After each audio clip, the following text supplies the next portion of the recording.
بسم الله الرحمن الرحيم وقل جاء الحق وزهق الباطل إن الباطل كان زهوقا. அளவிலா கருணையும் இணையிலா கிருபையும் உடைய அல்லாஹுவின் திருப்பெயரால் சத்தியம் வந்துவிட்டது, அசத்தியம் அழிந்து விட்டது. திண்ணமாக அசத்தியம் அழியக்கூடியதே. நஹ்மதுஹு வ நஸ்தஈனுஹு வ நஸ்தக்ஃபிருஹு வ நஊது பில்லாஹி மின் ஷுரூரி அன்ஃபுஸினா வ மின் ஸய்யிஆத்தி அஅமாலினா மன் யஹ்திஹில்லாஹு ஃபலா முضில்ல லஹு வ மன் யுض்லில் ஃபலா ஹாதிய லஹு வ அஷ்ஹது அன் லா இலாஹா இல்லல்லாஹு வஹ்தஹு லா ஷரீக லஹு وأشهد أن محمدًا عبده ورسوله يا أيها الذين آمنوا اتقوا الله حق تقاته ولا تموتن إلا وأنتم مسلمون يا أيها الناس اتقوا ربكم الذي خلقكم من نفس واحدة وخلق منها زوجها وبث منهما رجالا كثيرا ونساء واتقوا الله الذي تساءلون به والأرحام إن الله كان عليكم رقيبا يا أيها الذين آمنوا اتقوا الله وقولوا قولا سديدا يصلح لكم أعمالكم ويغفر لكم ذنوبكم ومن يطع الله ورسوله فقد فاز فوزا عظيما أما بعد فإن أصدق الحديث كتاب الله وخير الهدي هدي محمد صلى الله عليه وسلم وشر الأمور محدثاتها وكل محدثة بدعة وكل بدعة ضلالة وكل ضلالة في النار. வார்த்தைகளில் சிறந்தது வல்லவன் ரஹ்மானின் வார்த்தை என்றும், நடைமுறைகளில் சிறந்தது நபிகளார் ஸல்லல்லாஹு அலைஹி வஸல்லம் அவர்களுடைய வாழ்க்கை வழிமுறை என்றும், அவர்களுடைய வாழ்க்கை வழிமுறைகளுக்கு பின்னால் மார்க்கத்தில் புதிதாக புகுத்தப்பட்டவைகள் கர்மங்களிலே மிக மோசமானவைகள் பித்அத்துகள், எல்லா பித்அத்துகளும் வழிகேடுகள், எல்லா வழிகேடுகளும் மனிதனை நரகத்துக்கிட்டு செல்லும் என்று சொன்னவனாக இந்த சொற்பொழிவை ஆரம்பம் செய்கின்றேன். அன்பார்ந்த இஸ்லாமிய சகோதரர்களே, அல்லாஹுவின் நல்லடியார்களே, வல்லவன் ரஹ்மானின் பேரருளால் அவனுடைய மார்க்கத்தை படிப்பதற்காக வேண்டி, குர்ஆன் ஹதீஸிலிருந்து ஒரு சில விடயங்களை கேட்டறிவதற்காக வேண்டி நாமெல்லாம் இந்த இடத்தில் ஒன்று கூடியிருக்கின்றோம். நபிகளார் ஸல்லல்லாஹு அலைஹி வஸல்லம் அவர்கள் சொன்னார்கள், மய்யுரிதில்லாஹு பிஹி கைரன் யுஃபக்கிஹுஹு ஃபித்தீன். அல்லாஹ் யாருக்கு நலவை நாடுகின்றானோ அவனுக்கு மார்க்கத்திலே விளக்கத்தை கொடுப்பதாக சொன்னார்கள். எனவே அந்த அடிப்படையில் இந்த வாரமும் அவனுடைய மார்க்கத்திலிருந்து, குர்ஆன் ஹதீஸிலிருந்து ஒரு சில விடயங்களை படிக்கின்ற கேட்கின்ற பாக்கியம் எனக்கும் உங்களுக்கும் கொடுக்கப்பட்டிருக்கிறது என்று சொன்னால், அல்லாஹ் எங்களோடு இரக்கப்பட்டிருக்கின்றான் என்பதை புரிந்து கொண்டு இந்த இடத்தில் என்ன சொல்லப்படுகிறது என்பதை காது தாழ்த்தி கேட்டு, சொல்லப்படுகின்ற செய்திகள் குர்ஆன் ஹதீஸுக்கு நேர்பட்டு வரக்கூடிய நிலையில் முடியுமான அளவு எங்களுடைய வாழ்க்கையிலே நாங்கள் அமுல்படுத்தி, நாங்கள் எவற்றையெல்லாம் வாழ்க்கையிலே அமுல்படுத்துகின்றோமோ அவைகளை பிற சகோதர சகோதரிகளுக்கு எடுத்து சொல்லிக் கொடுக்கின்ற நல்ல மனிதர்களாக வாழ்ந்து நல்லவர்களாக மரணிக்க முயற்சி செய்ய வேண்டும். அன்பார்ந்த இஸ்லாமிய சகோதரர்களே, தாய்மார்களே, சகோதரிகளே, மதுஹபுகள் என்றால் என்ன என்ற ஒரு தலைப்பு போடப்பட்டிருக்கிறது. இந்த தலைப்பை பொறுத்தவரையில் பொதுவாகவே நாங்கள் விளங்கி வைத்திருக்கின்றோம், மதுஹபுகள் என்பது பின்பற்ற தகுந்ததல்ல, மதுஹபுகளை பின்பற்றக்கூடாது என்பது எங்களுக்கு தெரியும். ஆனால் ஏன் அவைகளை பின்பற்றக்கூடாது, எந்த அடிப்படையில் அவைகளை பின்பற்றுவது தவறாகும் என்பது சம்பந்தப்பட்ட விளக்கங்கள் எங்களுக்கு தெரியாமல் இருக்கின்றன. அது ஒரு விஷயம். இரண்டாவது என்னவென்று சொன்னால், இன்றைக்கு இலங்கையில் இருக்கக்கூடிய பெரும்பான்மை முஸ்லீம்களை எடுத்துக்கொண்டால், தமிழ் உலகத்தில் வாழுகின்ற அதிகமான முஸ்லீம்களை எடுத்துக்கொண்டால், ஏதாவது ஒரு மதுஹபை பின்பற்ற வேண்டும், அப்பொழுதுதான் உண்மையான முஸ்லீமாக வாழலாம், மறுமை வெற்றிக்குரிய மனிதர்களாக மாறலாம் என்ற ஒரு அடிப்படை பெரும்பான்மையான முஸ்லிம்களிடத்தில் இருப்பதை பார்க்கலாம். எனவே அவர்களுக்கு மதுஹபுகள் என்றால் என்ன, அதை பின்பற்றுவதுதான் இஸ்லாமா என்பது சம்பந்தப்பட்ட விளக்கங்களும் போய் சேர வேண்டி இருக்கின்றன என்பதற்காகத்தான் இப்படி ஒரு தலைப்பு போடப்பட்டிருக்கிறது. அன்பார்ந்த இஸ்லாமிய சகோதரர்களே, தாய்மார்களே, சகோதரிகளே, இந்த இடத்தில் மிக முக்கியமாக நாங்கள் விளங்க வேண்டிய அம்சம் என்னவென்று சொன்னால், இந்த மதுஹபுகளுடைய தோற்றம் எப்படி வந்தது என்பதை நாங்கள் பார்க்கிற பொழுது, அந்த மதுஹபுடைய இமாம்கள் என்று சொல்லப்படுபவர்கள் எப்படிப்பட்ட அடிப்படைகளை எல்லாம் வைத்திருந்தார்கள் என்பதை பார்க்கின்ற பொழுது நானும் நீங்களும் ஆழமாக ஒரு விடயத்தை புரிந்து கொள்ள வேண்டும். அந்த மதுஹபு என்ற அந்த சிந்தனை வேறு ஒரு வடிவத்தில் என்ன செய்துவிடக்கூடாது, எங்களிடத்தில் வந்து விடக்கூடாது. ஏனென்று சொன்னால், போகிற போக்கை அப்படியே பார்க்கும் பொழுது சொல்லுவார்கள் அல்லவா, சிங்கத்தை விட்டு விரண்டோடியவன் புலியிடத்தில் அகப்பட்டான் என்று சொல்வார்கள் அல்லவா, அதுபோன்று மதுஹபிலிருந்து விரண்டோடி வந்து இன்னொரு மதுஹபில் நாங்கள் விழுந்து விடக்கூடாது. எனவே அந்த மதுஹபுடைய அறிஞர்கள் எப்படிப்பட்ட அடிப்படைகளை எல்லாம் வைத்து மக்களுக்கு மார்க்கத்தை சொல்லிக் கொடுத்தார்கள் என்பதை நானும் நீங்களும் படிப்பதன் மூலம் அதுபோன்ற மதுஹபு சிந்தனை எங்களை அறியாமல் எங்களுக்குள் வந்துவிடக்கூடாது என்ற இந்த நோக்கம், இந்த குறிப்பிட்ட இந்த 3 நோக்கங்களுக்காகத்தான் இந்த தலைப்பு தேர்வு செய்யப்பட்டிருக்கிறது என்பதை நானும் நீங்களும் தெளிவாக விளங்கிக் கொள்ள வேண்டும். அன்பார்ந்த இஸ்லாமிய சகோதரர்களே, தாய்மார்களே, சகோதரிகளே, முதல் விடயம் என்னவென்று சொன்னால், இஸ்லாத்தின் அடிப்படைகள் 2 என்பதை நாங்கள் ஆழமாக விளங்கி வைத்திருக்கிறோம். ஒவ்வொரு முஸ்லிமும் அதை விளங்கி வைக்க வேண்டும். இஸ்லாத்தின் அடிப்படைகள் 2 என்பதை விளங்க தவறிய முஸ்லிம் வடிகட்டு போவான் என்பதில் சந்தேகம் கிடையாது. 2 அடிப்படைகளுக்கு அப்பால் 3வது ஒரு அடிப்படை இருக்கிறது. அது மதுஹபு என்ற வாதமாக இருக்கலாம், தரீக்கத் என்ற வாதமாக இருக்கலாம், ஜமாத்துகளுடைய அமீர்கள் என்ற வாதங்களாக இருக்கலாம். 3வது ஒரு அடிப்படை வந்துவிடுமாக இருந்தால் அப்பொழுது மனிதன் வழிதவறி போவான் என்பதில் எந்த சந்தேகமும் கிடையாது. எனவே ஒரு முஸ்லிம் என்ற அடிப்படையில் முதலாவது விளங்க வேண்டிய செய்தி, அடிப்படை என்பது 2 தான். அல்லாஹ் அல் குர்ஆனிலே எப்படியெல்லாம் பல இடங்களில் சொல்லுகிறான். ஒரு சில வசனங்களை உங்களுக்கு ஞாபகப்படுத்துகிறேன் பாருங்கள். யா அய்யுஹல்லதீன ஆமனு, ஈமான் கொண்டவர்களே, அத்தீஉல்லாஹ வ அத்தீஉர் ரசூல. இது எங்களுக்கு பெரும்பாலும் தெரிந்த வசனம் தான். அல்லாஹ் சொல்லுகின்றான், நீங்கள் அல்லாஹ்வுக்கு கட்டுப்படுங்கள், அல்லாஹ்வுடைய தூதருக்கு கட்டுப்படுங்கள், வௌலில் அம்ரி மின்கும், உங்களில் அதிகாரமுடையவர்களுக்கு, உங்கள் மீது அதிகாரம் செலுத்துகின்ற அந்த ஆட்சியாளர்களுக்கு நீங்கள் கட்டுப்படுங்கள். அன்பார்ந்தவர்களே, இந்த இடத்தில் ஆழமாக ஒரு விடயத்தை விளங்க வேண்டும்.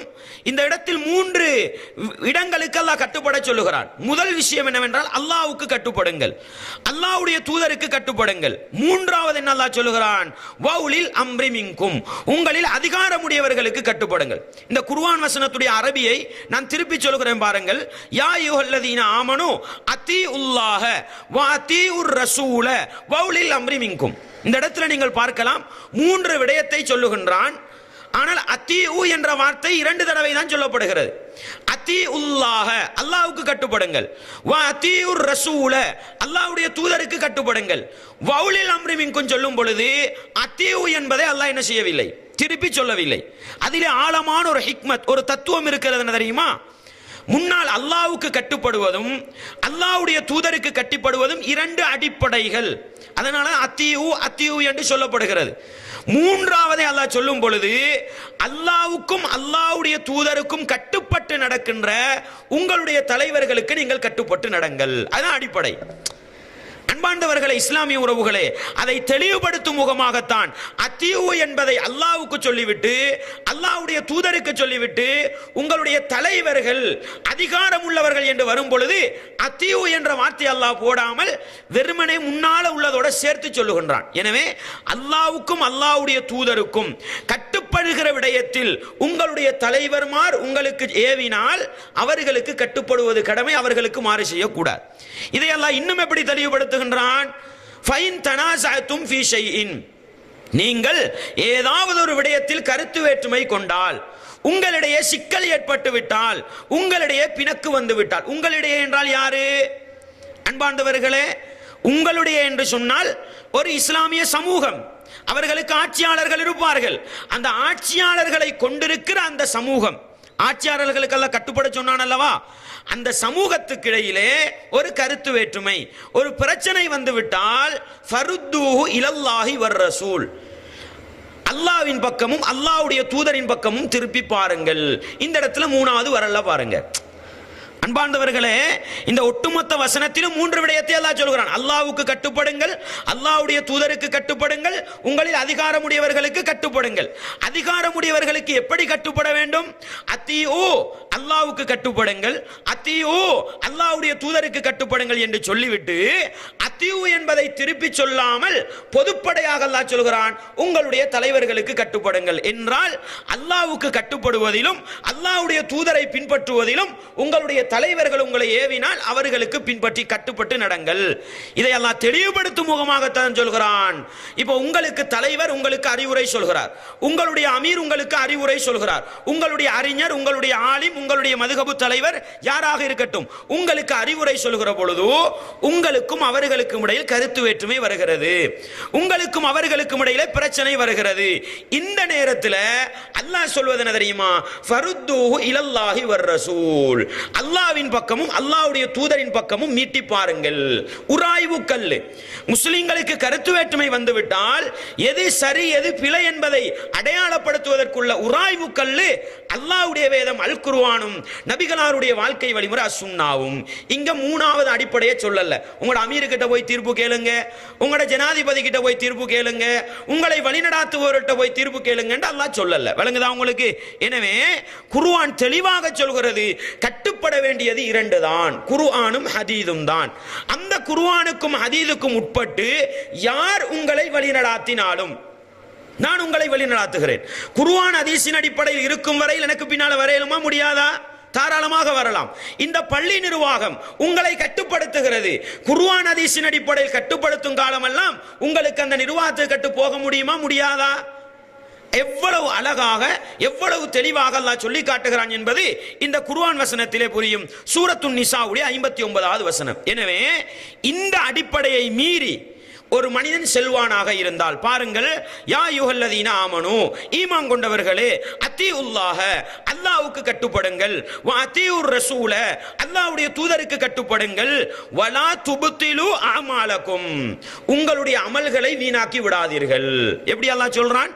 அல்லாஹ்வுக்கு கட்டுப்படுங்கள், அல்லாஹ்வுடைய தூதருக்கு கட்டுப்படுங்கள், உங்களுடைய அமல்களை வீணாக்கி கொள்ளாதீர்கள் என்றால் என்ன அர்த்தம்? அல்லாஹ்வுக்கு கட்டுப்பட்டு அல்லாஹ்வுடைய தூதருக்கு கட்டுப்பட்டு நடக்கும் காலமெல்லாம் உங்களுடைய அமல்கள் அங்கீகரிக்கப்படும். அவர்களுக்கு மாறு செய்து உங்களுடைய அமலை என்ன செய்து விடாதீர்கள், வீணாக்கி விடாதீர்கள் என்று அல்லாஹ் சூரா முஹம்மதுடைய 33வது வசனத்தில் சொல்வதை பார்க்கலாம். அதே போன்று பாருங்கள், குல், நபியே நீங்கள் சொல்லுங்கள், அத்தீஉல்லாஹ வ அத்தீஉர் ரசூல, அல்லாஹ்வுக்கு கட்டுப்படுங்கள், அல்லாஹ்வுடைய தூதருக்கு கட்டுப்படுங்கள் என்று நபியே நீங்கள் மக்களை பார்த்து சொல்லுங்கள். சொல்லிவிட்டு எக்ஸ்ட்ரா என்ன தெரியுமா சொல்ல வேண்டும்? ஃபஇன் தவல்லவ், அல்லாஹ்வுக்கு கட்டுப்படுவதை விட்டும் அல்லாஹ்வுடைய தூதருக்கு கட்டுப்படுவதை விட்டும் நீங்கள் பின்வாங்கி விட்டால், நீங்கள் ஒதுங்கி சென்று விட்டால், ஃபஇன்னமா அலைஹி மா ஹும்மில வ அலைக்கும் மா ஹும்மில்தும், நபிமார்கள் மீது சாட்டப்பட்ட பொறுப்பு அவர்களுக்கு இருக்கிறது, உங்கள் மீது சாட்டப்பட்ட பொறுப்பு உங்கள் மீது இருக்கிறது. வ இன் துதீஉஹு தஹ்தது, உங்கள் மீது சாட்டப்பட்ட பொறுப்பு என்ன? நபிமார்களுக்கு சொல்லப்பட்டது எத்தி வைக்க வேண்டும் என்பது. உங்கள் மீது சாட்டப்பட்டது என்ன? வ இன் துதீஉஹு தஹ்தது, நீங்கள் அந்த நபிக்கு கட்டுப்படுவீர்களாக இருந்தால் நீங்கள் நேர் வழி அடைவீர்கள். எவ்வளவு அழகான வழிகாட்டுதல் என்று பாருங்கள். வமா அலர் ரசூலி இல்லல் பலாகுல் முபீன், இரண்டையும் அல்லாஹ் சொல்கிறான். நபிமார்கள் மீது சாட்டப்பட்ட பொறுப்பு அவர்களுக்குள்ளது, உங்கள் மீது சாட்டப்பட்ட பொறுப்பு உங்களுக்குள்ளது. உங்கள் மீது சாட்டப்பட்டது என்ன? வைன் துதீஉஹு தஹ்தது, நீங்கள் அல்லாஹ்வுடைய தூதரை பின்பற்றி நடக்கும் காலமெல்லாம் நீங்கள் நேர்வழி பெறுவீர்கள். வமா அலர் ரசூலி இல்லல் பலாகுல் முபீன், நபிமார்கள் மீதுள்ள பொறுப்பு தெளிவாக எடுத்துச் சொல்வதை தவிர வேறு எதுவும் இல்லை என்று மனிதர்களுக்குள்ள கடமையையும் தூதர்களுக்குள்ள கடமையையும் அல்லாஹ் சூரத்து நூறுடைய 54வது வசனத்தில் அழகாக எடுத்துச் சொல்கிறான். இதுவெல்லாம் இஸ்லாத்துடைய ஆழமான அடிப்படை. நீங்கள் குர்ஆனிலே எங்கு போய் பார்த்தாலும் 3வது ஒரு அடிப்படையை பார்க்க முடியாது, 2 அடிப்படையை தான் பார்க்கலாம். குர்ஆனும் நபிகளாருடைய வழிகாட்டுதலும், இந்த அடிப்படையை தான் உங்களுக்கு பார்க்கலாம். பாருங்கள் எந்த அளவுக்கு அல்லாஹ் இந்த அடிப்படையை தெளிவாக சொல்கிறான் என்று. ஃபலா வரப்பிக லா யுமினூன், உங்களுடைய ரப்பின் மீது சத்தியமாக. அல்லாஹ் அல் குர்ஆனில ஒரு சில இடங்கள்ல தான் அவன் மீதே சத்தியம் செய்திருக்கிறான். அதுல ஒரு இடம் தான் உங்களுடைய ரப்பின் மீது சத்தியமாக லா யுமினூன், அவர்கள் மூமினாக முடியாது. யாரெல்லாம் மூமினாக வேண்டும் என்று விரும்புகிறார்களோ அவர்கள் மூமினாக முடியாது. எதுவரைக்கும் தெரியுமா? ஹத்தா ஹத்தா யுஹக்கிமூக ஃபீமா ஷஜர பைனஹும், அவர்களிடையில் வரக்கூடிய கருத்து வேற்றுமைகள் பிணக்குகளில் உங்களை தீர்ப்பாளியாக எடுக்கும் வரையில். யாரை? அல்லாஹ்வுடைய தூதரை. உங்களை முஹம்மது, அல்லாஹ் தானே சொல்றான், முஹம்மது நபியை தீர்ப்பாளியாக எடுக்கும் வரையில் ஒரு மனிதன் மூமினாக முடியாது. தீர்ப்பாளியாக எடுத்தா என்ன நடக்கணும்?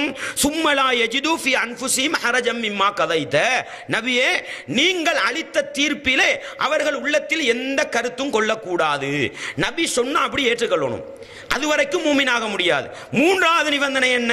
வயுசல்லிமு தஸ்லீமா, பரிபூரணமாக கட்டுப்படும் வரையில் ஒரு மனிதன் மூமினாக முடியாது. இது சூரத்து நிசாவுடைய 65வது வசனம். எவ்வளவு அழகாக இருக்கிறது பாருங்கள்.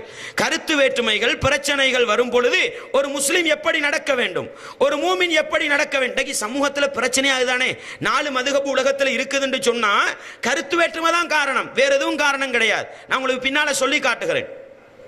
கருத்து வேற்றுமை தான் காரணம். அன்பாண்டவர்களே, அல்லாஹ் என்ன சொல்கிறான்? கருத்து வேற்றுமை வந்தால் நபிகளார்ட்ட போய் தீர்ப்பு கேளு. நபிகளார் உயிரோடு இருந்தாங்க, சஹாபாக்கள் கேட்டாங்க, கருத்து வேற்றுமை இல்லாம போச்சுது. இன்றைக்கு என்ன நிலைமை? நபிகளார் உயிரோடு இல்லாவிட்டாலும் நபிகளாருடைய சுன்னாக்கள் பாதுகாக்கப்பட்டிருக்கின்றன. அந்த சுன்னால போய் கேட்கிறோம், நம்ம தீர்ப்பை தேடுறோம். நம்ம தீர்ப்பு வந்து ஒன்றுபட்டால் இஸ்லாமிய உம்மத்து ஒன்றுபடுமா, ஒன்றுபடாதா? அன்பாண்டவர்களே, கருத்து வித்தியாசமானால் கூட ஒன்றுபடலாம். எப்படி? குர்ஆன் ஹதீஸில் ஒரு சில கருத்து வேற்றுமைகள் நீடிக்கத்தான் செய்யும். உதாரணத்துக்கு சொல்வதானால், சர்வதேச பிறையா உள்நாட்டு பிறையா, ஆழமான கருத்து வேற்றுமை, 2 பக்கத்துக்கும் தீர்க்க முடியாத வாத பிரதிவாதங்கள். ஒருவர் சர்வதேச பிறையாக இருந்து கொண்டு இன்னொருவர் உள்நாட்டு பிறையில் இருந்து கொண்டு ஒற்றுமையாக இருக்க முடியலையா? நம்ம ஒற்றுமையாக இருக்கலையா? அன்பாண்டவர்கள், இப்படி ஒரு சில மிக குறைந்த ஒரு சில மசாலாக்களிலே தீர்க்க முடியாத கருத்து வேற்றுமை இருக்குது. அப்படி இருந்தா கூட 2 சாராரும் குர்ஆன் ஹதீஸுடைய ஆதாரத்தை வைத்துக் கொண்டு ஒன்றுபட்டு வாழ முடியுமா, முடியாதா? ஆனா முஸ்லிம் சமூகம் இன்று வரைக்கும் இதை செய்யல. இன்று வரைக்கும் மதுஹப் பிடிவாதம், ஜமாஅத்து பிடிவாதம், இது போன்ற பிடிவாதங்களின் காரணமாக குர்ஆன் ஹதீஸில் உரசி பார்த்து முடிவெடுக்கிற நிலை வரவில்லை. எனவே அன்பாண்டவர்களே, இந்த மதுஹபுகள் எல்லாம் நான் உங்களுக்கு பின்னால சொல்லும் பொழுது விளங்கும். அப்ப அந்த அறிஞர்கள் வேணும்னு என்ன செஞ்சாங்களா, கருத்து வேற்றுமை கொண்டார்களா? அதுக்கு நான் பின்னால் உங்களுக்கு சொல்லுகின்றேன். எனவே அன்பாண்டவர்களே, இன்றைக்கு இருக்கிற நிலை, இதுல யாரும் கருத்து வேற்றுமைப்படல. இந்த குர்ஆன் வசனங்கள்ல குர்ஆன் ஹதீஸை பேசுகிற யாரும் என்ன செய்யல, இது அடிப்படைன்னு ஏற்றுக்கிட்டு தான் இருக்கிறாங்க. ஆனால் பெரும்பான்மை இஸ்லாமிய உறவுகள் இந்த அடிப்படையை சரியாக ஏற்றுக்கொண்டால் நிச்சயம் இஸ்லாமிய உம்மத்தை என்ன செய்யலாம், ஒன்றுபடலாம். இதை ஏற்றுக்கொள்ளாம, இதை நடைமுறைப்படுத்தாம, குர்ஆனும் ஹதீஸும் தான், அல்லாஹ்வும் அல்லாஹ்வுடைய தூதரும் தான் என்ற அடிப்படைக்கு வராமல், கருத்து வேற்றுமைகளை குர்ஆன் ஹதீஸில் உரசி பார்த்து முடிவெடுக்காமல் மதுஹபுவாதத்தை ஒழிக்க முடியுமா, ஜமாஅத்துவாதத்தை ஒழிக்க முடியுமா என்று கேட்டால் அது சாத்தியம் இல்லாதது. அந்த 2ஐயும் நடைமுறைப்படுத்துகிற நிலை வந்தால் என்ன செய்யலாம்? கருத்து வேற்றுமை இருந்தாலும் குர்ஆன் ஹதீஸுடைய நிலையில் ஒன்றுபட்டு வாழுகிற ஒரு சமூகத்தை என்ன செய்யலாம், உருவாக்கலாம் என்ற இந்த அடிப்படை நான் ஏன் உங்களுக்கு சொல்றேன்டா, சில நேரம் நம்ம தெரிஞ்ச அடிப்படையா இருக்கலாம். ஏன் நான் இதை சொல்கிறேன் என்றால், இன்றைக்கு இந்த அடிப்படையை சரியாக விளங்கி கொண்ட குர்ஆன் ஹதீஸை பேசுகிற எங்களுக்கிடையில் கூட கொள்கை ரீதியான வெடிப்பு வந்திருக்குதா இல்லையா? ஒருத்தருக்கு சலான் சொல்றது இல்ல, ஒருத்தர் அடுத்தவரோட பேசுறது இல்ல, விரோதியா கருத்து வேற்றுமை வர முடியாதாப்பா? அதை கூட புரிந்து கொள்ள முடியாமல் ஒரு சாரார் இன்னொரு சாராரோடு பேசாத நிலை, ஒரு பள்ளியில போய் தொழக்கூடாது என்று சொல்கிற நிலை, அல்லாஹ் பாதுகாக்க வேண்டும். அன்பாண்டவர்களே, இதற்கெல்லாம் காரணம் இந்த அடிப்படை ஆழமாக பதியவில்லை என்பதுதான். எனவே இந்த அடிப்படையை நானும் நீங்களும் ஆழமாக, என்ன கருத்து வேற்றுமை வருகிறதா, உண்ட ஆதாரத்தை கொண்டு வந்து வை, உண்ட ஆதாரத்தை கொண்டு வந்து வை, 2ஐயும் பார்ப்போம். எது குர்ஆன் ஹதீஸுக்கு நெருக்கமாக ஒத்து போகிறதோ அதை எடுத்துக்கொள்வோம். அடுத்தவருக்கு அல்லாஹ்வுடைய பொறுப்புல சாட்டிடுவோம், அவ்வளவுதான். அடுத்தவர விஷயத்தை அல்லாஹ்வுடைய பொறுப்பு, அவரும் குர்ஆன் ஹதீஸ் தான் காட்டுறாரா, நமக்கு விளங்குது இல்லையா, அல்லாஹ்வுடைய பொறுப்புல சாட்டிட்டு போக வேண்டியதுதான். இல்லாட்டி என்ன நடக்கும்? இருக்கிற 2 3 ஆகும், 3 4 ஆகும். விளங்குதா? எனவே அன்பாண்டவர்களை, இஸ்லாமிய உறவுகளை, இந்த அடிப்படையை நானும் நீங்கள் எந்த கட்டத்திலும் என்ன செய்யக்கூடாது, தவறவிடக்கூடாது என்பதை வைத்துக்கொண்டு, இந்த அடிப்படை ஷாஃபி இமாமுடைய காலத்தில் குர்ஆன்ல இருந்ததா இல்லையா? நான் இப்ப சொன்ன வசனங்கள் எல்லாம் குர்ஆன்ல உள்ளது. அபூ ஹனீஃபா இமாமுடைய காலத்தில் குர்ஆன்ல இருந்ததா இல்லையா? மாலிக் இமாமுடைய காலத்தில் குர்ஆன்ல இருந்ததா இல்லையா? இருந்தும் தான் 4 மதுஹபுகள் வந்தன. எனவே இந்த மதுஹபுகள் எப்படி வந்தன என்பதை நானும் நீங்களும் ஒவ்வொருவரும் அறிந்து வைக்க வேண்டிய ஒரு கடமை இருக்குது. அன்பாண்டவர்களை, இஸ்லாமிய உறவுகளே, மதுஹபுடைய இமாம்கள் என்று சொல்கிற பொழுது எங்களுக்கு தெரிந்தவர்கள் 4 இமாம்கள் தான். அபு ஹனீஃபா இமாம் முதலாவது அறிஞர், மாலிக் இமாம் இரண்டாவது அறிஞர், ஷாஃபி இமாம் மூன்றாவது அறிஞர், அஹ்மத் இப்னு ஹம்பல் இமாம் நான்காவது அறிஞர். இந்த 4 பேரை தான் நமக்கு தெரியும். ஆனால் இப்னு ஹஸ்முல் லாஹிரி என்று சொல்லி லாஹிரியாக்கள் மதுஹப்னு ஒன்று இருக்குது. புகாரி இமாமுக்கு தனி மதுஹப் இருந்தது, ஔசா இமாமுக்கு தனி மதுஹப் இருந்தது, சுஃபியானு சௌரிக்கு தனி மதுஹப் இருந்தது. ஆனால் இந்த மதுஹபுகள் எல்லாம் ஆதரவாளர்கள் இல்லாமல் மங்கி போய் குறிப்பிட்ட இந்த 4 மதுஹபு ஆதரவாளர்கள் கூடி அது உலகத்தில் என்ன செஞ்சது, பரவி போனதை நாங்கள் பார்க்க முடிகிறது. இதுதான் அந்த மதுஹபு என்று சொன்னால் இந்த அடிப்படையை தான் நம்ம விளங்க வேண்டியிருக்கு. எப்படி? ஷாஃபி இமாமை பொறுத்தவரையில் அவர்கள் ஈராக்கு பகுதியிலே குர்ஆன் ஹதீஸை போதிக்கின்ற ஒரு அறிஞராக இருந்தார். அபு ஹனீஃபா இமாம் ஈராக்கில் இன்னொரு பகுதியில் குர்ஆன் ஹதீஸை போதிக்கிற அறிஞர். அபு ஹனீஃபா இமாம் மௌத்தான வருஷம் தான் ஷாஃபி இமாம் பிறக்கிறாங்க. எனவே 2 பேருக்கும் என்ன தொடர்பு இல்லாத 2 பேராகத்தான் இருந்தாங்க. அதனால ஈராக்கில் அபு ஹனீஃபா இமாம் அவர்கள் ஆரம்ப கட்டத்தில் பிரச்சாரம் செஞ்சு அதுக்கு பின்னால ஷாஃபி இமாம் பிரச்சாரம் பண்றாங்க. மாலிக் இமாம் அவர்களை பொறுத்தவரையில் அவங்க என்ன செய்யறாங்க, மதீனால அவங்க பிரச்சாரம் செய்யறாங்க, மார்க்கத்தை படிச்சு கொடுக்குறாங்க.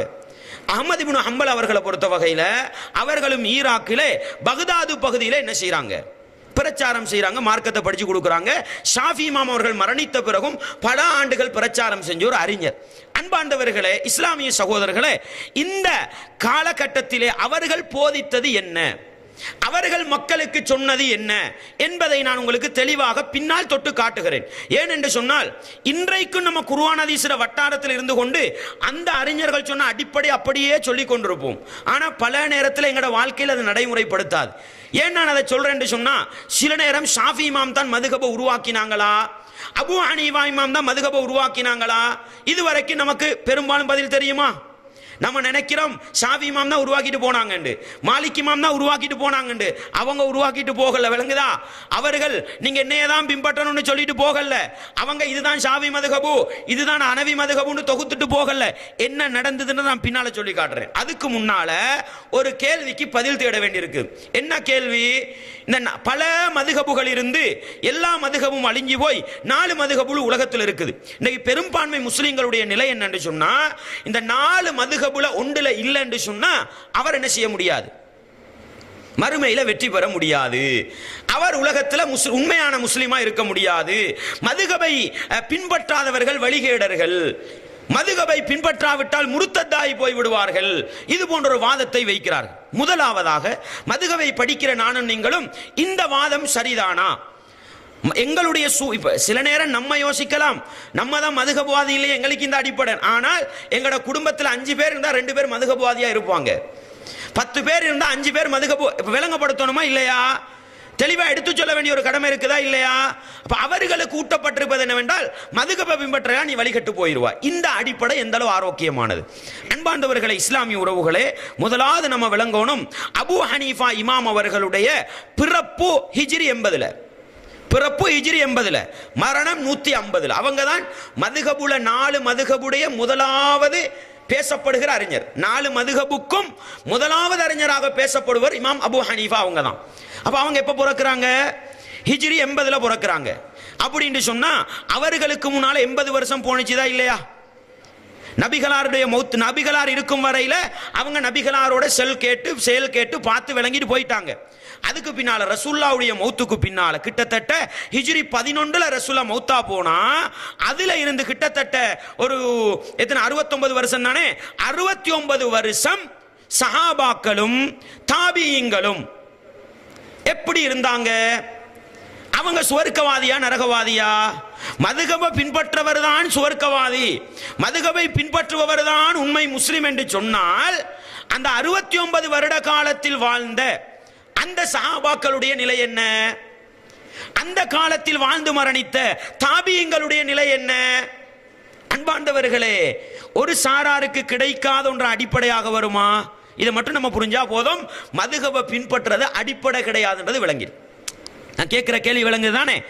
கிட்டத்தட்ட அபு ஹனீஃபா இமாம் 80வது ஆண்டு பிறக்கிறாங்கன்னு சொன்னா, நபிகளார் ஹிஜ்ரி 11 மௌத்தா போறாங்கண்டா, இடைப்பட்ட காலம் 69 வருஷம் எந்த மதுஹபும் இல்லாம இருந்தது. அப்படிதானே? அபூபக்கர் ரலியல்லாஹு அன்ஹு, உமர் ரலியல்லாஹு அன்ஹு, உஸ்மான் ரலியல்லாஹு அன்ஹு, முஆவியா ரலியல்லாஹு அன்ஹு எல்லாம் எந்த மதுஹபை பின்பற்றினாங்கண்டா அவங்க எந்த மதுஹபையும் பின்பற்றவில்லை.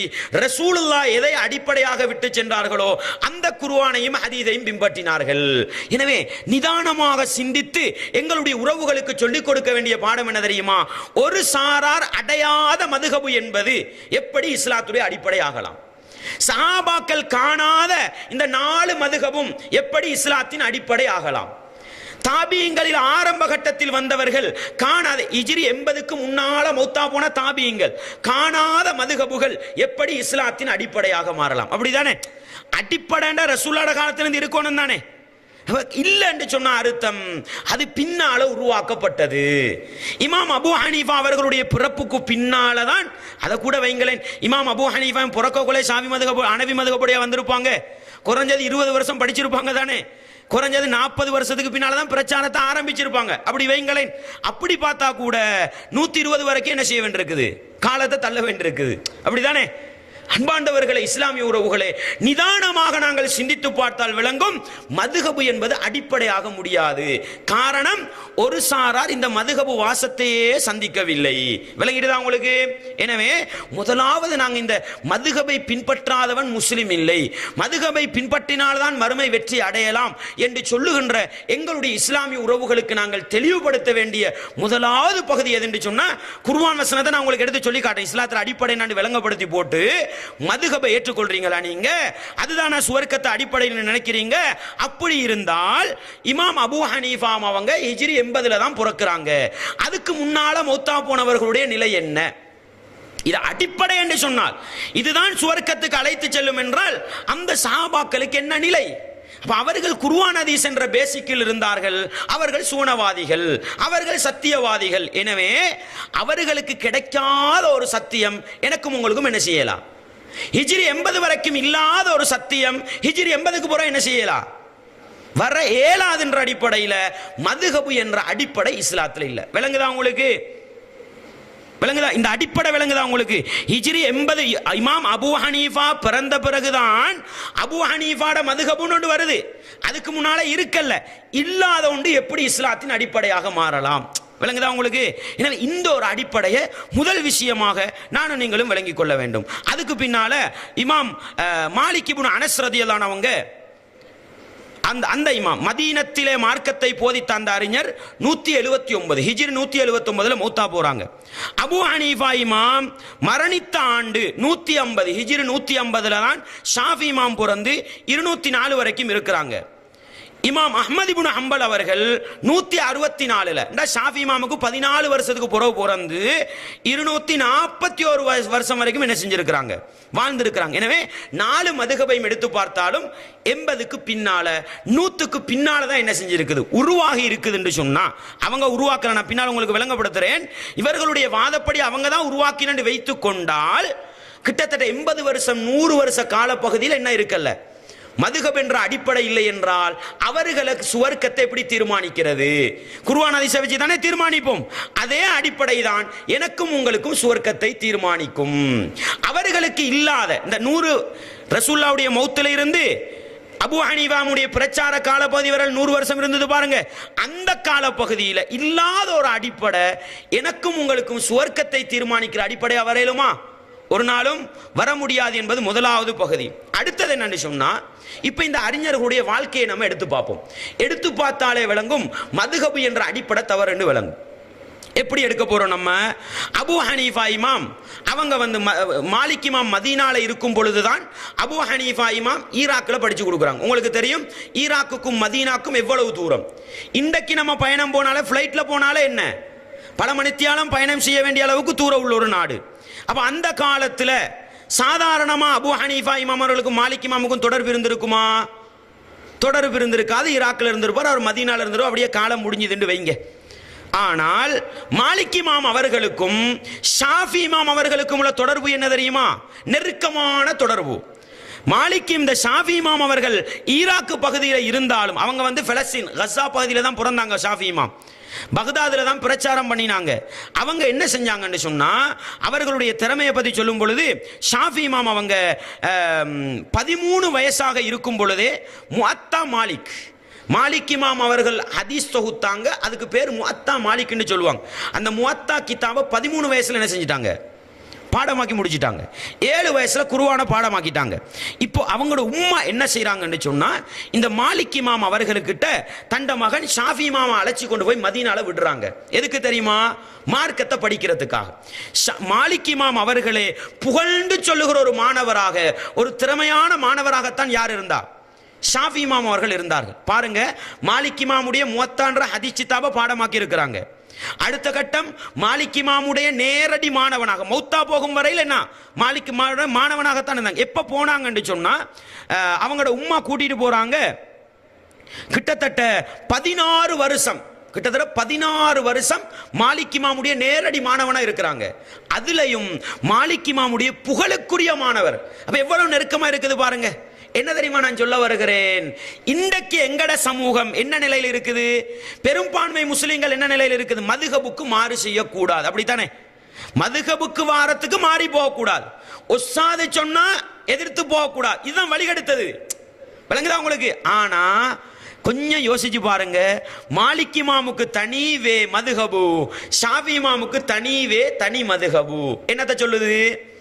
ஷாஃபி இமாமே மாலிக் இமாம மதுஹபா ஏற்றுக்கல, அவ்வளவுதான். எப்ப எப்படி இது அடிப்படையாகும்? நான் சொல்றது விளங்குதா உங்களுக்கு? மாலிக் இமாமுடைய முவத்தான்ற ஹதீஸ் கிதாபை பாடமாக்கி கிட்டத்தட்ட 16 வருஷம் மாணவனாக இருந்து மாலிக் இமாமுடைய புகழுக்குரிய மாணவன். இவ்வளவு நெருக்கம் இருந்தும் ஷாஃபி இமாம் தன் உஸ்தாதை பின்பற்றினாங்களா? பின்பற்றவில்லை. உஸ்தாதுக்கு எதிராக தனி மதுஹபு. அப்ப இது ஏதோ உணர்த்துது எனக்கும் உங்களுக்கும். ஷாஃபி இமாமாக இருந்தாலும் உஸ்தாதிர மதுஹபு சரிந்து போகல. உஸ்தாது என்ன சொல்லி கொடுத்தார் பின்னால உங்களுக்கு சொல்லுவேன். நீ குர்ஆன் ஹதீஸுக்கு பின்னால போன்ற வழியை காட்டி கொடுத்தார். அதனால ஷாஃபி இமாம் பக்தாதுக்கு வந்து, ஈராக்குக்கு வந்து அவர்கள் சுயமாக ஆய்வு பண்ணி முடிவெடுத்தாங்க. ஒரு சில மஸ்அலாக்கள் உஸ்தாதுக்கு நேர் எதிராக வந்து எனக்கு நான் உங்களுக்கு அடுத்த சப்ஜெக்ட்ல உங்களுக்கு சொல்லி காட்டும். மதுஹபு தவறு என்பதற்கான அடுத்த சப்ஜெக்ட்ல சொல்லி எப்படி எல்லாம் உஸ்தாதுக்கு எதிராக ஃபத்வா சொன்னாங்கன்னு சொல்லி. இது சரியா? அடுத்தது மாலிக் இமாமுடைய, ஷாஃபி இமாமுடைய நேரடி மாணவன் யார்? அஹ்மத் இப்னு ஹம்பல் ரஹிமஹுல்லாஹ். வழங்குதா? அஹ்மத் இப்னு ஹம்பலை பத்தி ஷாஃபி இமாம் அவர்கள் என்ன சொன்னார்கள்? கடுமையா புகழ்ந்தாங்க. எந்த அளவுக்கு சொன்னாங்க தெரியுமா?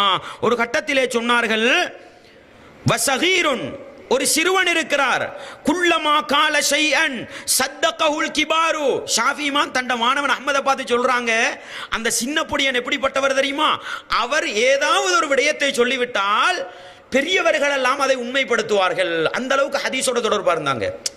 மாலிக் இமாம் அந்த ஷாஃபி இமாமுக்கு முஸ்னது ஷாஃபின்னு ஒன்று இருக்குது. அவங்களெல்லாம் ஹதீஸோட தொடர்பு இல்லாம கண்ணை மூடிக்கிட்டு மார்க்கம் சொல்லல. விளங்குதா? மாலிக் இமாமுக்கு முவத்தான்ற ஹதீஸ் கிதாபு, ஷாஃபி இமாமுக்கு முஸ்னது ஷாஃபின்ற ஒரு தனி கிதாபு.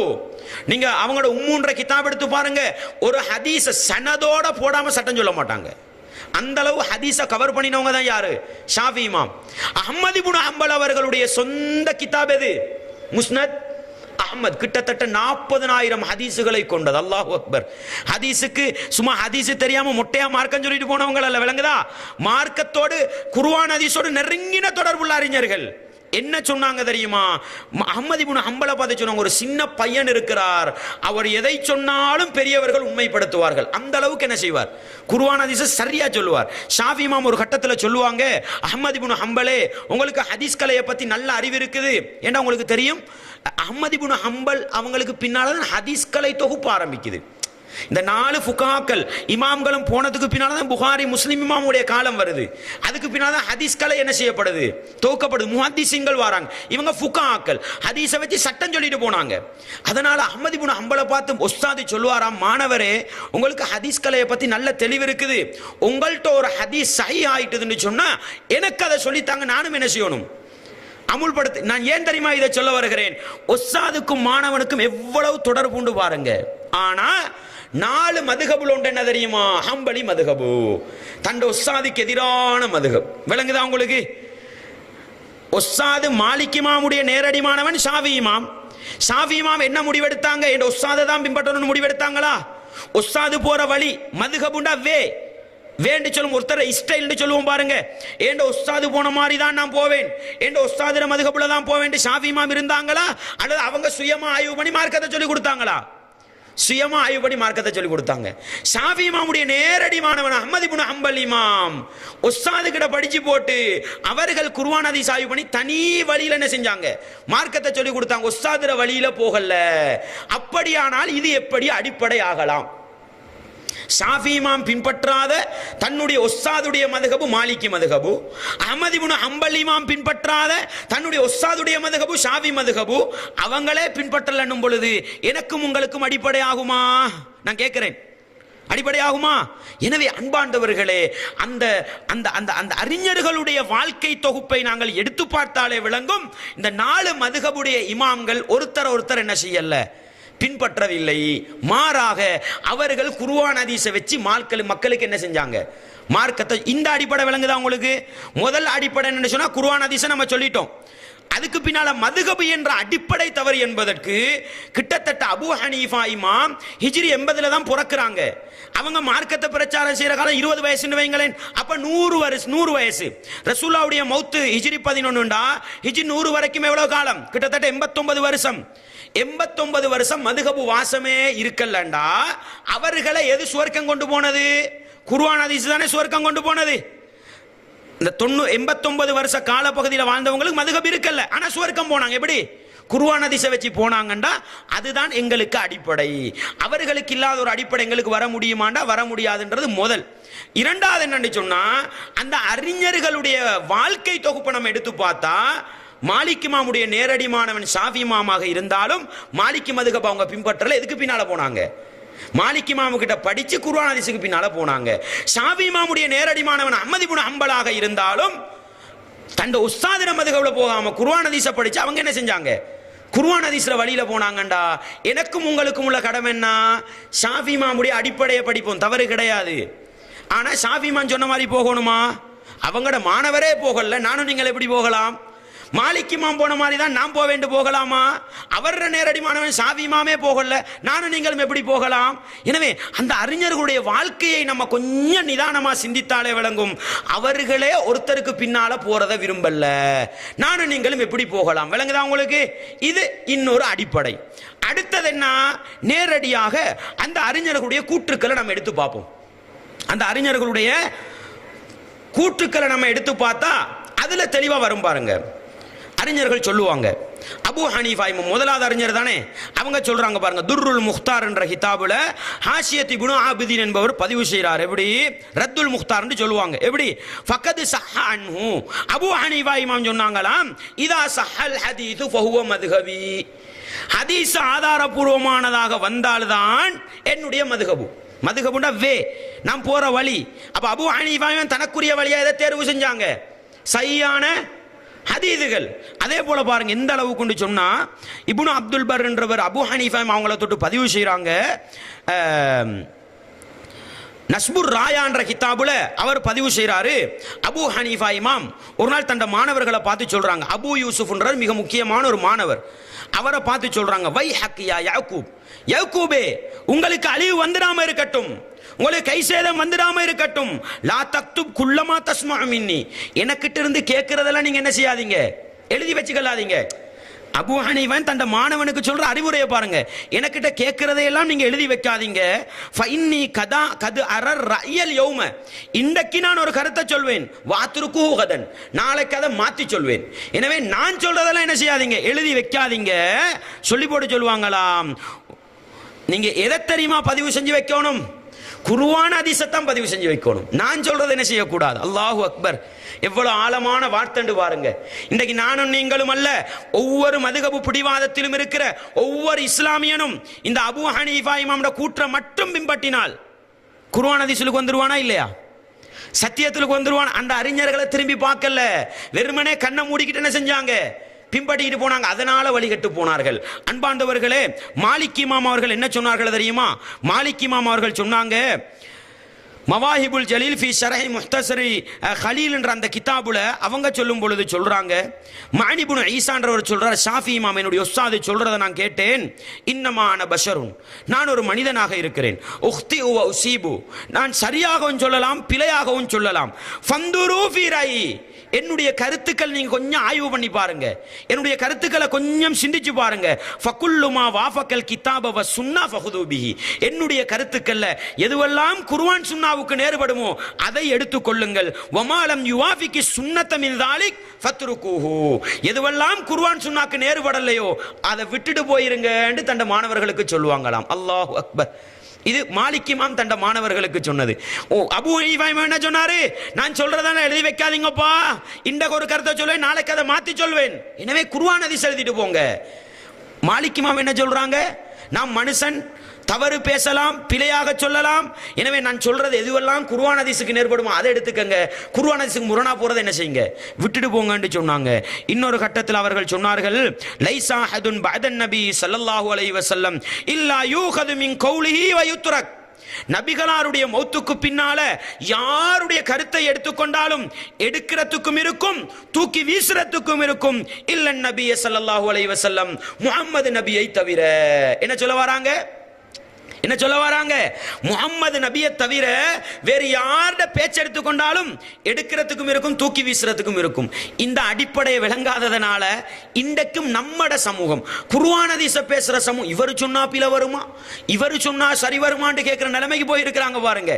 அன்பாண்டவர்களே, அறிஞர்கள் சரியா தான் சொல்லிட்டு போறாங்க, நம்ம என்ன செஞ்சிடறோம்? பல சந்தர்ப்பங்கள்ல அந்த அடிப்படைகளை விளங்காம கண்ணை மூடி பின்பற்றிட்டு போயிடுறோம். அன்பாண்டவர்களே, இஸ்லாமிய உறவுகளே, அடுத்த கட்டம் பாருங்கள். இமாம் ஷாஃபி அவர்கள், ஷாஃபி இமாம் அவங்களோட நிறைய கருத்துக்கள் இருக்குது, ஷாஃபி இமாமுடைய நிறைய கருத்துக்கள் இருக்குது பாருங்க. எந்த அளவுக்கு சொன்னாங்க தெரியுமா?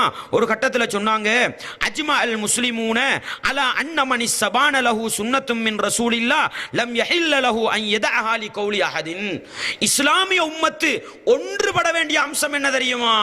ரசூலுல்லாஹ்வுடைய சுன்னா இதுதான் என்று விளங்கினால் ஒரு தனி மனிதன் பேச்சுக்காக அதை விடக்கூடாது. இதுல முஸ்லிம் சமூகம் ஒன்றுபடணும்னு சொல்றாங்க. எதுல? இது ரசூலுல்லாஹ் சொன்ன ஹதீஸ் என்று விளங்கிவிட்டால் தனி மனிதனுடைய கருத்துக்காக அந்த ஹதீஸை விடக்கூடாது என்பதில் இஸ்லாமிய சமூகம் ஒன்றுபட்டு இருக்குதுன்னு யார் சொல்றா? எவ்வளவு ஆழமான கருத்துன்னு பாருங்க. இன்னொரு கட்டத்தில் சொன்னார்கள், ஷாஃபி இமாமுடைய நேரடி மாணவன் ஹர்மலான்றவர் சொல்றாரு, குல்லுமா குல்து வகான கௌலு ரசூலில்லாஹி ஸல்லல்லாஹு அலைஹி வஸல்லம் ஹிலாஃப கௌலி. நான் சொன்ன கருத்துக்களை எல்லாம் ஆய்வு செய்து பாருங்கள், எதுவெல்லாம் நபிகளாருடைய கருத்துக்கு மாற்றமாக இருக்குமோ அதை என்ன செஞ்சிருங்க, விட்டுடுங்க. ஃபஹதீசுன் நபி ஸல்லல்லாஹு அலைஹி வஸல்லம் அவுலா. ரசூலுல்லாஹ்வுடைய ஹதீஸ் தான் பின்பற்ற ஏற்றமானது. ஃபலா துகல்லிதூனி, என்னை நீங்கள் பின்பற்ற வேண்டாம். எவ்வளவு அழகான வார்த்தை பாருங்க. இந்த இந்த பொன்னான வார்த்தைகள், பொன்னான வார்த்தைகள் சொல்லுவாங்க. இதெல்லாம் முஸ்லிம் சமூகத்துக்கு மிம்பர் மேடைகள் எடுத்து சொல்லப்பட்டிருந்தா, இவைகளெல்லாம் அரபு மதரசாக்கள்ல படிச்சு கொடுக்கப்பட்டிருந்தா, இவைகளெல்லாம் அறிஞர்களுக்கு காட்டி கொடுக்கப்பட்டிருந்தா சில நேரம் பார்த்துட்டும் கண்ண மூடிட்டு போயிடுவாங்க. அப்படிதானே? சரியா பார்க்கல. சிந்திச்சிருந்தா மதுஹப் பிடிவாதம் இருக்காது. சிந்திச்சிருந்தா ஷாஃபி மதுஹப்ல இருக்கிறவன் தான் சத்தியம்னு சொல்ல மாட்டாங்க. சொல்லு படிக்காததனால சரியாக விளங்காதன்னு சொல்லி பாருங்க. இன்னொரு கட்டத்தில் அபூ சௌர்ன்றவர் ஷாஃபி இமாம் அவர்களை தொட்டு சொல்றாங்க, யகூலு குல்லு ஹதீஸின் அன் நபி ஸல்லல்லாஹு அலைஹி வஸல்லம் ஃபஹுவ கௌலி. எதுவெல்லாம் ரசூலுல்லாஹ்வுடைய ஹதீஸோ அதெல்லாம் ஏண்ட பேச்சு. என்ன சொல்றாங்க?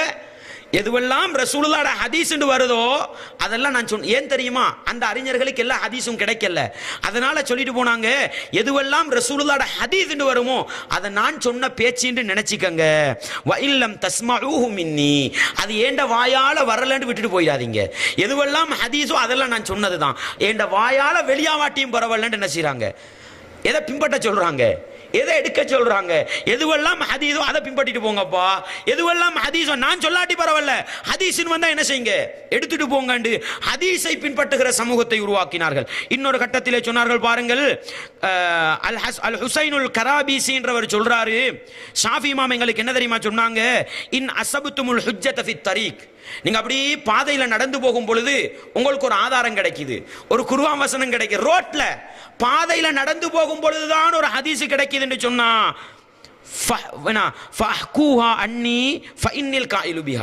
இதை ஷாஃபியும் சொன்னாரேன்னு சொன்னாங்க. நான் சொல்லாட்டியும் பரவாயில்ல. என்ன சொன்னாங்க?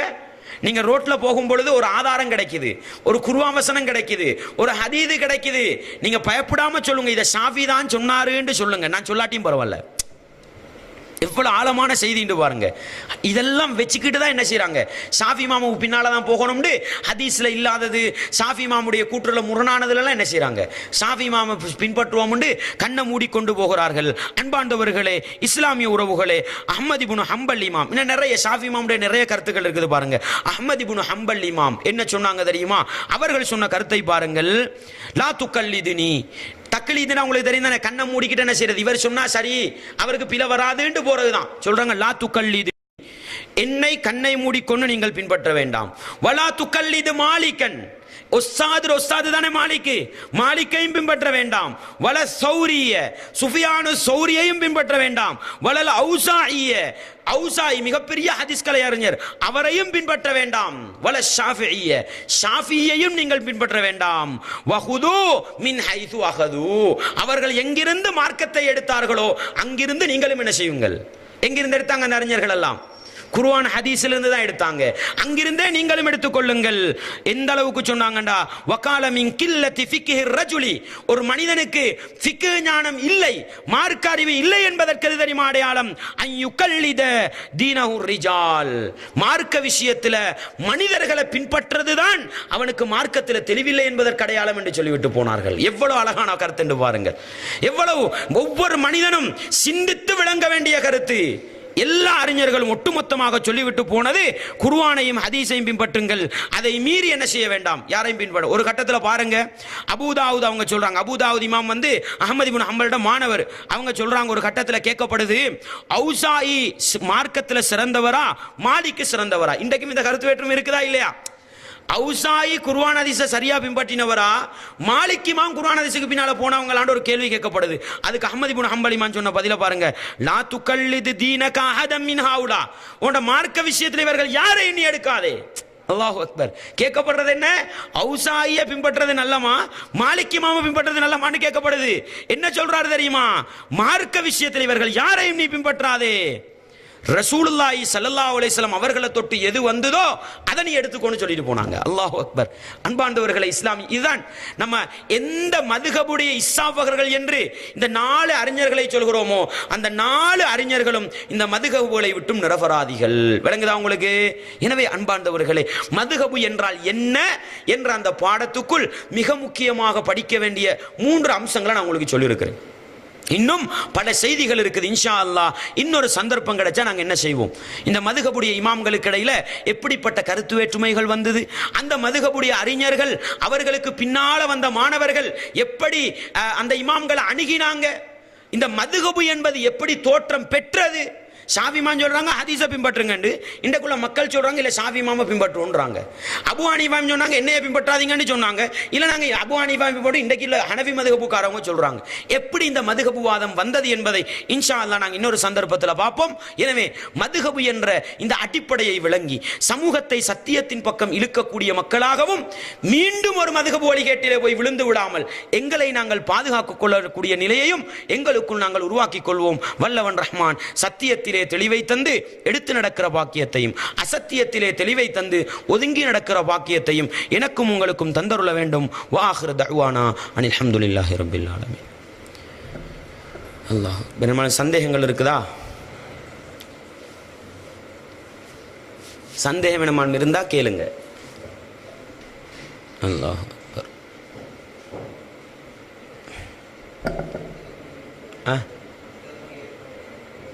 அடுத்த கிழமையா இதே தலைப்பையா? இன்ஷா அல்லாஹ், இன்ஷா அல்லாஹ். ஹைர். முடிச்சுக்கொள்வோமாப்பா?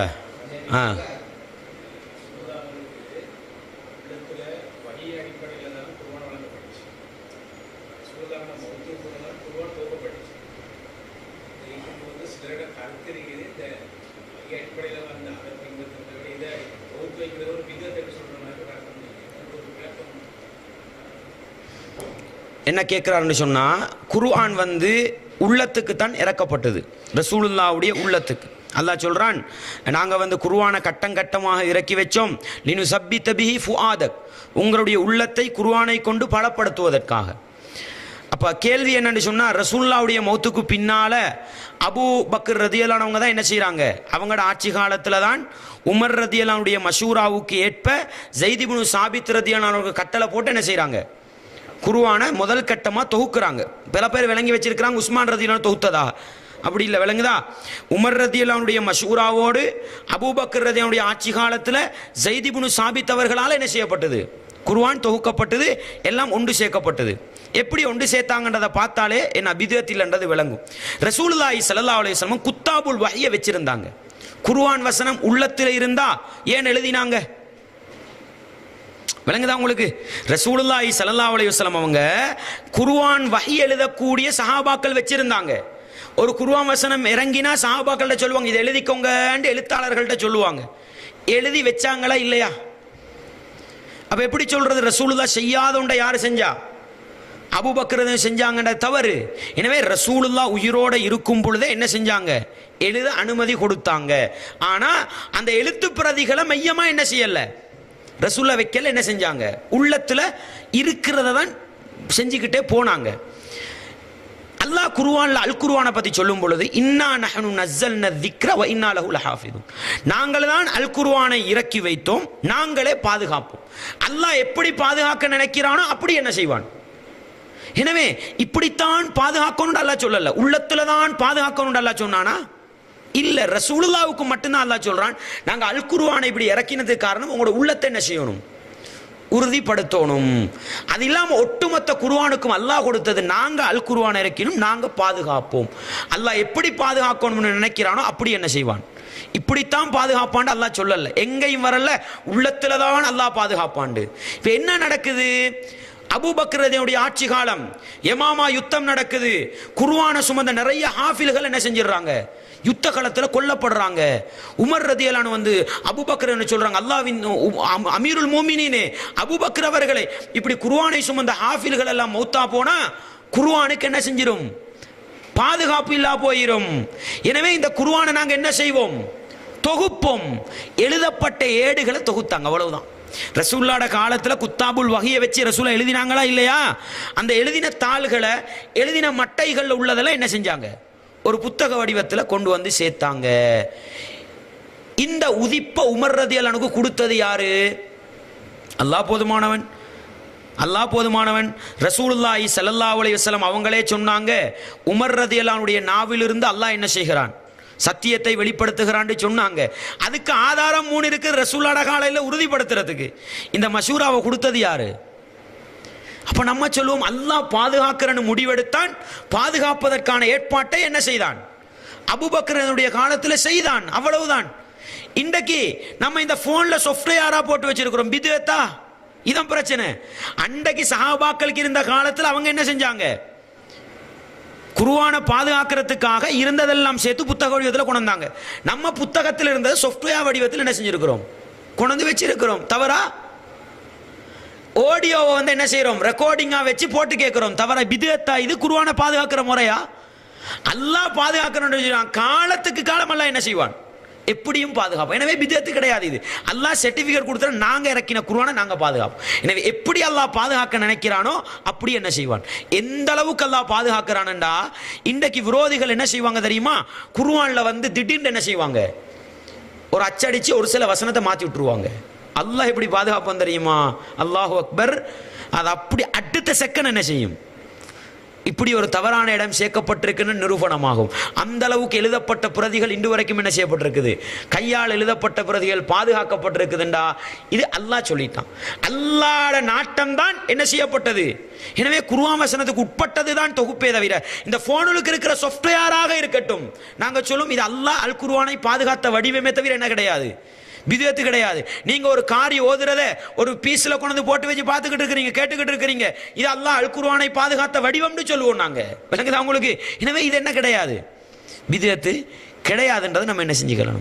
என்ன செய்யறாங்கண்டா, அடுத்தது மார்க்கத்தில் ஒரு சில வணக்க வழிபாடுகளை உருவாக்கி வச்சு போட்டு பராத்து நோம்பு அங்கால, மீராஜ் நோம்பு இங்கால, லைலத்துல் கத்ர் 27ன்றது இங்கால, தௌபா மஜ்லிஸ்ன்றது எல்லா பித்அத்தையும் உருவாக்கி வச்சு போட்டு அதை சரிபடுத்துறதுக்கு அல்லாஹ் சர்டிபிகேட் கொடுத்த குர்ஆனை பாதுகாப்புன்றதை என்ன செய்யறாங்க? இதை நிறுவி அதை சரிபடுத்த பார்க்கறாங்க. அது பித்அத்து தான்.